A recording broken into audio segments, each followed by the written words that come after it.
Welcome to the Learning Pines YouTube. We hope this video helps. You begin by checking policy and having your credentials ready. This avoids blocks later. Once done, unlock the Chromebook and open Chrome settings. Click People or Accounts, then add Person to create a separate user profile. Sign in with your personal email and password when prompted so the device stores a distinct profile. Make sure two-factor authentication device or backup codes are handy because the school network may prompt extra verification before granting account access. Once signed in, decide which data to sync. This keeps personal bookmarks and extensions separate from school data. You should enable sync only for items you're comfortable storing on the device. Next, allow Gmail and Drive permissions so apps work correctly. This prevents repeated sign-ins.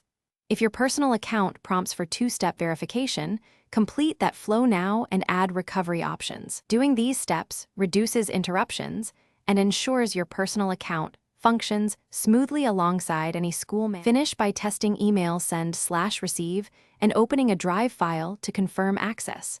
Make sure you remain signed into the personal profile only when needed and sign out of school-managed apps to avoid policy conflicts. If you encounter access blocks or forced restrictions, try reauthorizing permissions. If that fails, contact your IT administrator and explain the need for personal account access.